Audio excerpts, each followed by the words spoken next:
Hi everyone, I heard my dad has to make a festive video, so I decorated the office for him. I think it looks really nice. Oh wait, this is not from my channel. I'll get my dad. Hello everyone and welcome. And thanks to my daughter, I have a somewhat more festive office to present in. We're going to take a look at supercharging your AKS deployments with Flux v2 and Azure DevOps. Flux v2, by the way, is a GitOps tool. My name is Geert Baeke. I work as a cloud native architect for Kronos, which is in Belgium. And if you have questions after this session, feel free to hook up on Twitter or YouTube. And we'll first look at what is GitOps, because Flux v2 is actually a GitOps tool. When we have the basics clear, we'll take a look at how to bootstrap an AKS cluster, so Kubernetes cluster on Azure, with Azure DevOps and Flux v2. Now, Flux v2 and GitOps, what's the story there? GitOps is a continuous deployment mechanism for cloud native applications. Now, when I'm saying cloud native applications, you can think of Kubernetes clusters here. So we'll deploy our applications to a Kubernetes cluster or to multiple clusters. And the fact that we are saying continuous deployment probably means we're doing continuous deployment differently from how we did it in the past. Typically there you would use Azure pipelines or maybe GitHub Actions to deploy your applications to your clusters. And that's a bit different now. So when you look at the key concepts of GitOps, first of all, Git is really central here. It's going to be the definitive source of truth that defines how our applications are deployed on clusters. Now we're also using declarative provisioning here.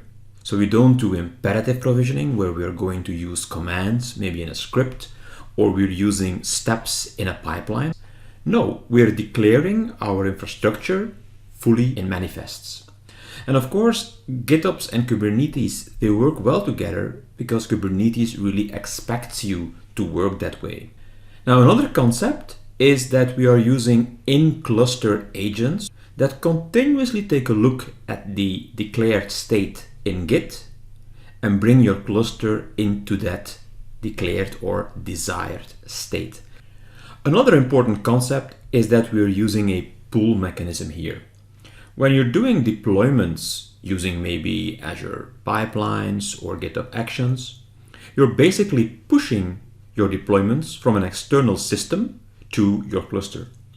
That also means that the external system needs to have credentials of some sort to connect to your cluster. In this case, with GitOps, we don't do that. We deploy those in-cluster agents, and we need to tell those agents to look at our Git repositories to find our state and then reconcile the state that was declared with the actual state of the cluster. When you do GitOps, you will still do continuous integration like you did before. That does not actually change, and you'll use the same CI/CD systems. Can be Azure DevOps, it can be GitHub to do this continuous integration. In the end, of course, you'll produce artifacts. In the case of Kubernetes, that will be either a Docker image, a Helm chart, or both. The deployment is separated from our CI/CD tool. So we're not going to use an Azure pipeline. We are not going to use a GitHub action to deploy the artifacts to our cluster. No, using GitOps, we're actually saying to our clusters, look in this Git repository and take action based on the desired state in that Git repository. Now we'll deploy both clusters and apps with GitOps.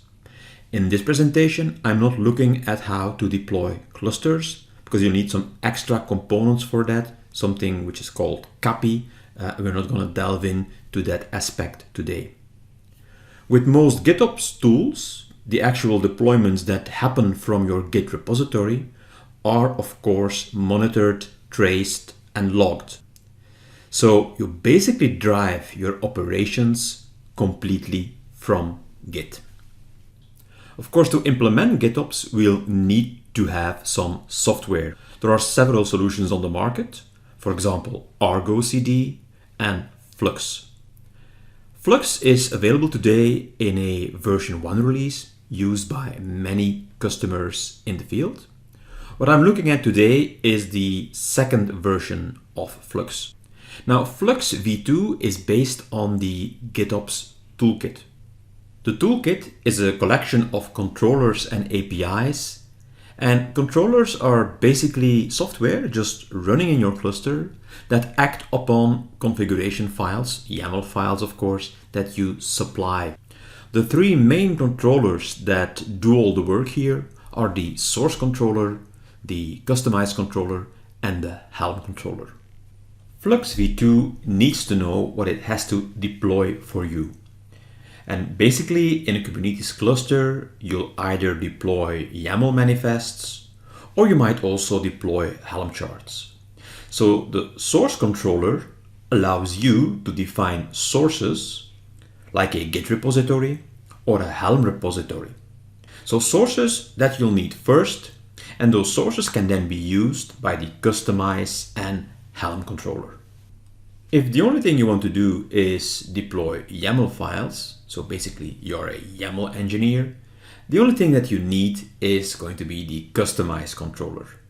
You can basically point the customized controller at a folder in a Git repository, and if that folder contains a bunch of YAML files, it will deploy them. The reason it's called a customized controller is that you can customize with a C your YAML deployments with the tool called Customize with a K. You can find more information about that tool at customize.io. And what Customize allows you to do is to modify base YAML files for specific environments that you want to deploy to. For example, a development environment or a production environment. And you'll use that technique a lot with GitOps to do exactly that. You don't have to use the Customize tool. You can just point the Customize controller at a folder with YAML manifests. But internally, Flux will still use Customize to deploy these YAML manifests. There are some interesting things that Customize does. For example, ordering of how resources are created. For instance, Customize always deploys namespaces first before it deploys other resources. You will not always deploy plain YAML files. Most people, when they deploy containers to Kubernetes, use something which is called Helm. And the Helm controller allows you to do that using GitOps techniques. So instead of using the Helm tool to do a Helm deployment, or using the Helm task in something like Azure DevOps, you will be able to deploy your Helm charts declaratively. So there is no need to script these Helm commands. And just as you do with the normal Helm tool, you can override values in your chart, because a chart contains parameters and you want to set these parameters perhaps based on the fact it's a development environment or a production environment. One controller I did not mention yet is the notification controller. It handles inbound and outbound events.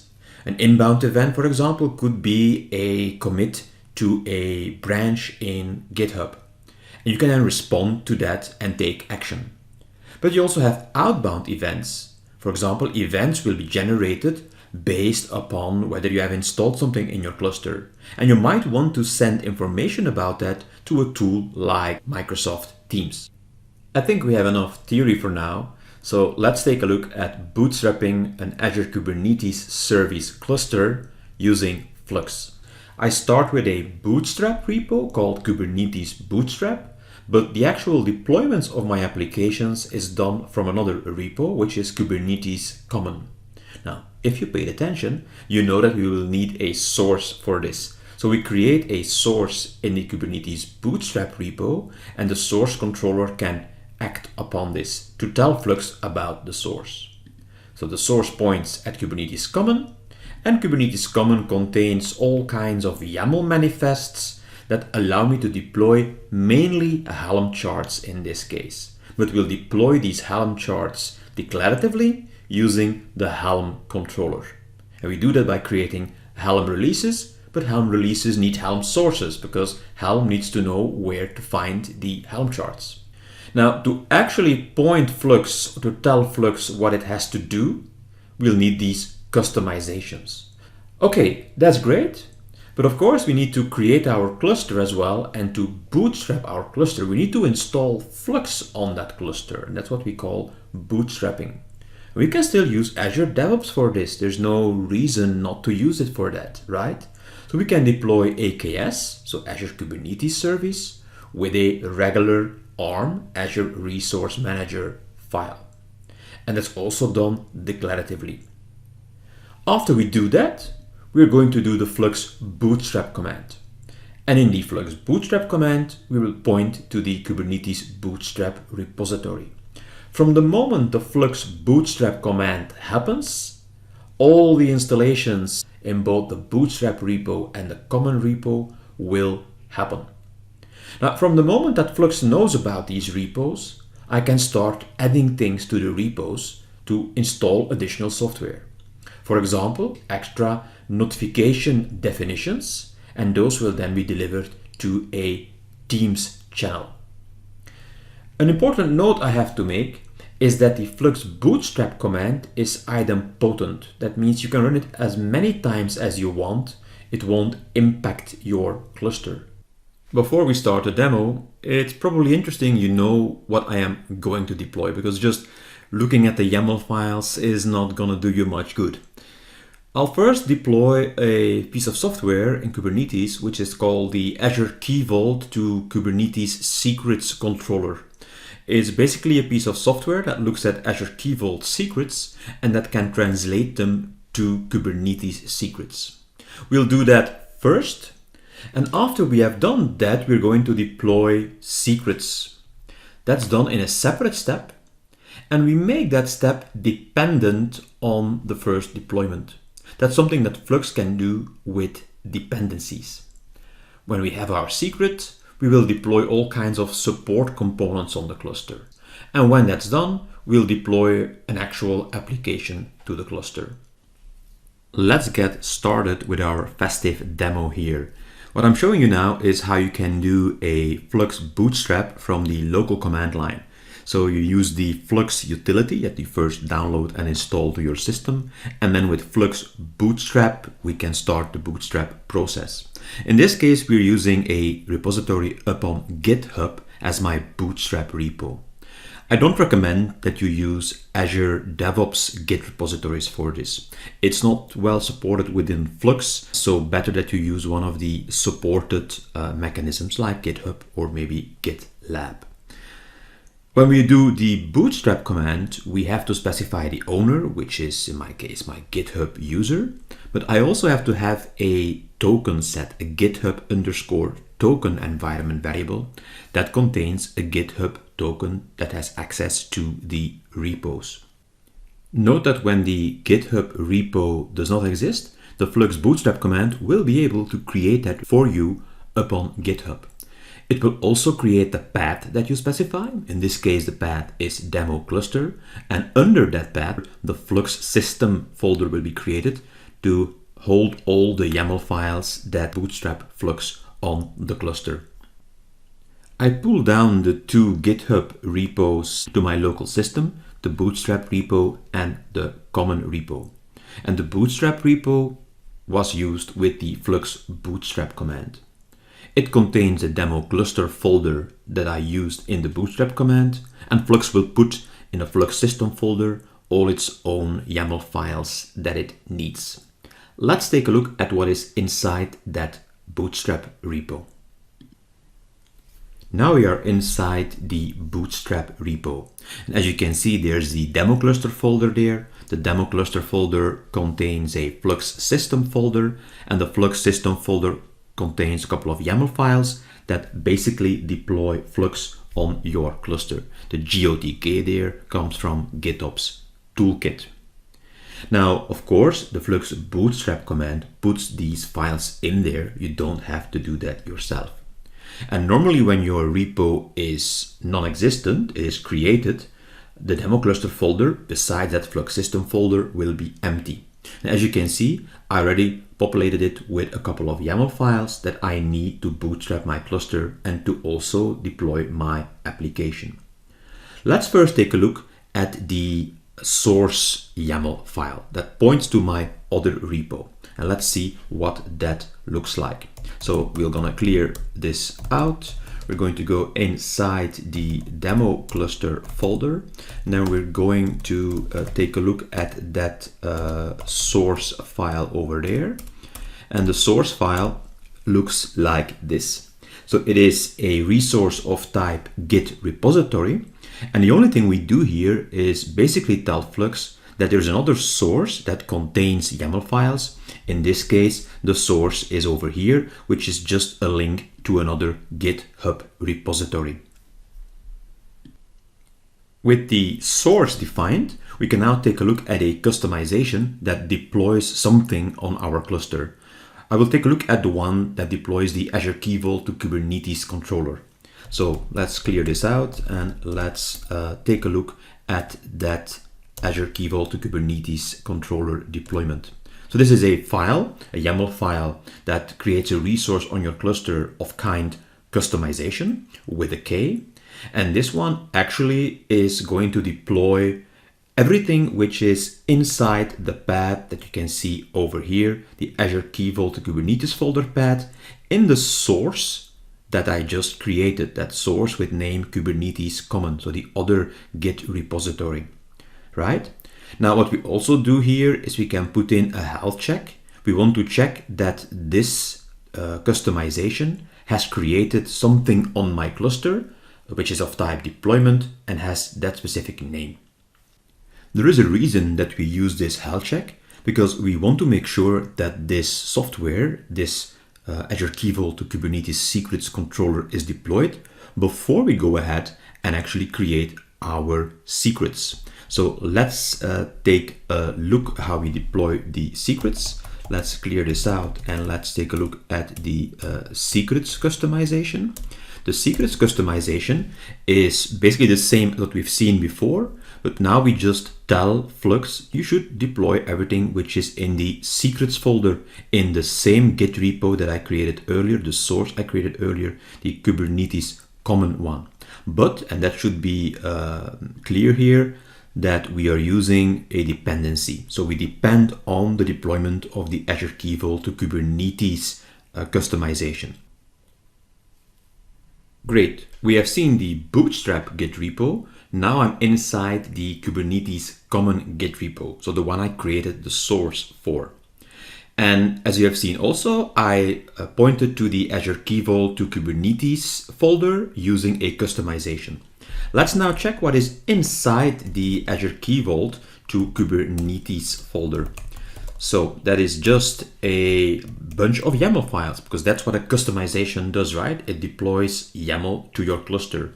In this case, you have the middle one, which creates a namespace for this piece of software. Then we have the third one in the list that creates a source. This is another source, but it points to a Helm repository. And then the first file that deploys the Helm chart to our cluster. So let's get out the source file.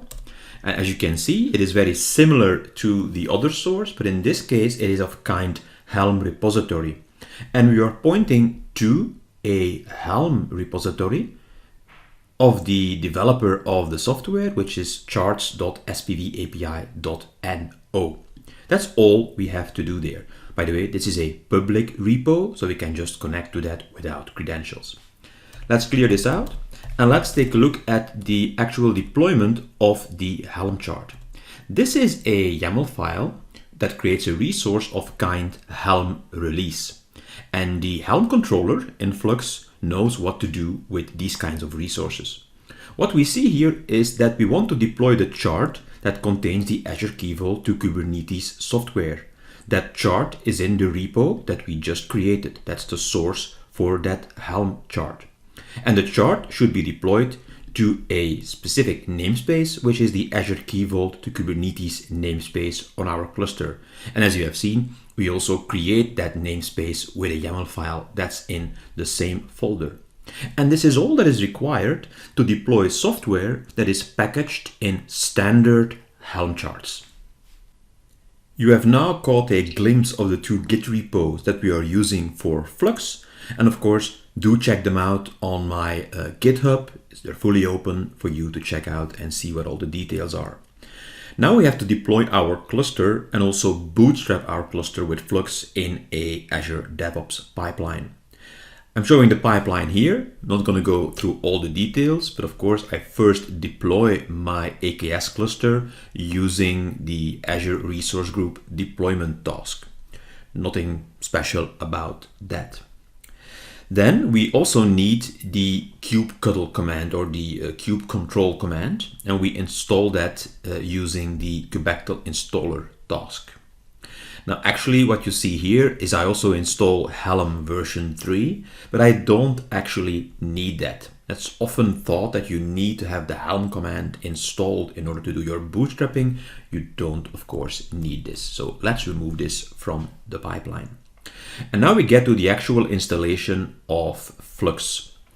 We need to do that with a script, in this case a bash script, because there is no built-in task for that. So what I need is, of course, a GitHub token.